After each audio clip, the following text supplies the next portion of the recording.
Volvemos aquí, estamos en Semana en Vivo. Volviendo a recomponer esta historia, estábamos ya llegando a la época de los 90, ¿no es verdad? La gran pregunta, y la retomo de donde estuvo Claudia, donde dejó Claudia su elaboración de análisis, es esa Colombia de los 90, que es realmente la Colombia mucho más violenta, estoy totalmente de acuerdo con usted, Claudia, mucho más violenta que la de Pablo Escobar. ¿Qué fundamentos tiene política y socialmente? ¿Sigue vigente eso? ¿Se desarticuló o no cuando el presidente Uribe desarmó a los paramilitares?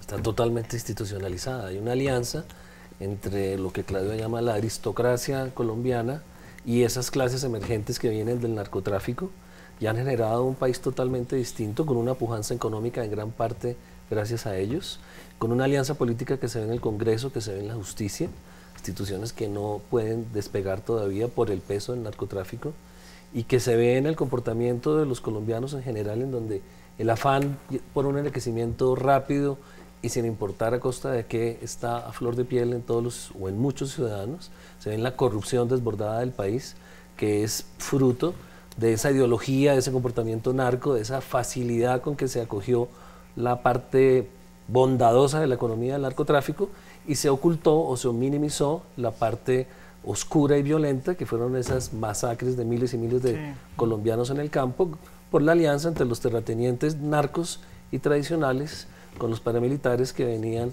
a hacer la guerra con sus ejércitos privados, que luego ya el ejército regular lo asume. Pero claro que es una alianza que desinstitucionaliza el camino que venía Colombia, que por supuesto era un camino muy débil, en un estado muy débil, que estaba en proceso de formación todavía, pero que con el narcotráfico se va por un rumbo totalmente equivocado y que todavía está por corregirse. Ya se incorporaron estas clases a la sociedad colombiana, ya hay que convivir con ellas, como habrá que convivir con las FARC, honorables doctores, etc. Lo mismo que con las FARC, dice usted. Lo mismo que con las FARC, porque no hay otro camino, no se puede desaparecer a las FARC, y como se va a hacer la paz, pues hay que incorporarlos al Congreso, a los ministerios. Navarro heredó al señor ministro de Salud, Díaz, después vendrá el señor XX guerrillero a cargos igual de importantes, y la sociedad los va a asimilar tarde o temprano. Vamos a demorar 20 años en ese proceso, pero va a ser un salto necesario que hay que dar, y hay que reconocerlo. El problema es que el país no quiere reconocer que la dirigencia colombiana tiene tanta responsabilidad en lo que pasó en la violencia y con el narcotráfico como los guerrilleros y los narcotraficantes. La culpa está en ambos lados, como lo dice la guerrilla con mucha razón.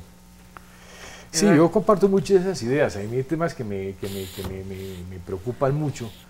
Aquí, por ejemplo, con la ligereza que se habla de empresarios. Aquí se confundió la condición de empresario con la condición de negociante. A este país le sobran negociantes, le faltan empresarios. Y la confianza inversionista con inversionistas confianzudos. Yo creo que ahí hay, esos temas son los temas que hay que empezar a reevaluar. Y efectivamente hay regiones enteras, como dice Claudia, que no están articuladas a los mercados, donde los poderes regionales, legales o ilegales, tienen que ver con el aislamiento de esos territorios, su no articulación. Y bueno, eso lo vivimos en la época del PNR en condiciones distintas, pero la gran tarea del país es cómo articular desde el punto de vista... ¿Y por qué no se ha podido construir Estado? Por la misma razón que no se construye una carretera. ¿Pero por qué? Si es que es el único país del mundo. Es que es sorprendente, eso, es decir, además de la corrupción... Pero Ecuador... Además de la corrupción... Usted va a Ecuador y tiene más carreteras que nosotros. Sí, no, de acuerdo, pero además de la corrupción, si tú haces una carretera que una región con otra, estás tocando poderes donde su poder depende de ese aislamiento. Es decir, eso no es gratuito, eso no es solamente un problema de ingeniería, es también un problema de corrupción, pero también es que hay quienes usufructúan el aislamiento territorial, esos poderes que solamente son dables en condiciones... O sea, por la guerra es que no hemos podido crear Estado en esa región. Tú entras a una región como... la pregunta que habría que hacer es, ¿quiénes se benefician de que regiones enteras no estén articuladas a los mercados? Los clientelistas locales. Los clientelistas locales y los poderes ilegales locales. Pregunto yo, ¿a ellos les interesa una doble calzada? Los poderes de facto. Estoy seguro que no.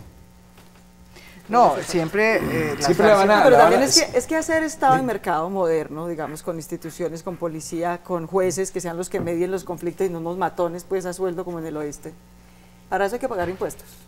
Y las élites colombianas son la cosa más michicata pues que yo haya visto en la vida. Les encanta compararse con los chilenos, ¿no? La tecnocracia chilena, pero se les olvida que los chilenos pagan 3 veces más impuestos que ellos. Este es un país supremamente rentista, digamos. Yo estoy completamente de acuerdo con Eduardo, digamos, aquí hay más vivo que empresario, hay más rentista usufructuando pues como una sanguijuela, rentas urbanas o terratenientes o lo que sea que se encuentran, que realmente empresarios productivos. Entonces, es una economía muy distorsionada en general, digamos, por la herencia terrateniente y luego con el narcotráfico peor, porque el narcotráfico sí es el rentismo del rentismo, pues, ¿no? Y no se cobran los impuestos que de verdad se requieren. Y la gente obviamente es reticente a pagar impuestos porque hay un gran nivel de corrupción. Entonces es un círculo, digamos, nefasto en el que no recaudamos los impuestos que se necesitan. Hoy en día el contrabando mata a Colombia. Más que los TLCs, sí, la entrada de los el contrabando es lo que está matando a Colombia, porque el contrabando es un gran mecanismo de lavado de recursos. Y nadie lo quiere combatir porque es un gran negocio para unos pocos rentistas y privados, supuestos empresarios, ¿no? Todos tienen registro en la Cámara de Comercio, van a hoteles elegantísimos, y que de empresarios no tienen nada, la verdad son los... Entonces, hay un problema de que el narcotráfico y la corrupción política se combinan y se retroalimentan muy bien, y a ninguno le sirve que haya un Estado fuerte. Le sirve que haya un Estado lo suficientemente fuerte en Bogotá para que haya interbolsas y cosas de esas, pero no un Estado lo suficientemente fuerte para que tenga una justicia que los persiga. Entonces siempre sistemáticamente tenemos una justicia de juguete, porque no le sirve obviamente que haya un Estado con una DIAN fuerte, con una justicia fuerte, etcétera. Mira, sería muy interesante mirar esto por casos, porque es muy diferente en distintas partes del país. Si La Guajira es un caso, Chocó es otro, Arauca es otro. Pero bueno, en general hay una falta de presencia del Estado, en el Chocó, en La Guajira. Bueno, y Bogotá es otro, y quiere más presencia del Estado. Es decir, lo que ha ocurrido en Bogotá es una cosa descomunal, por todo lo que implica. Es decir, ¿cómo es posible que haya ocurrido?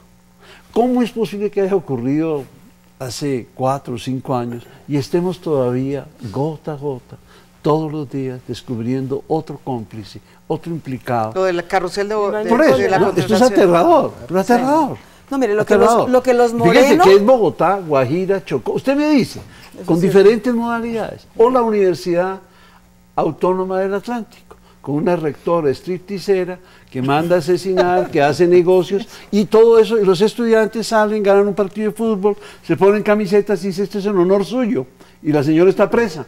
Y uno dice, bueno, pero ¿dónde está la Sociedad Barranquillera? ¿Dónde está la Asociación Colombiana de Universidades? ¿Dónde está el Ministerio de Educación? Esto es aterrador, porque entonces usted me diría, ahí tampoco hay presencia del Estado, frente a semejante horror en una universidad.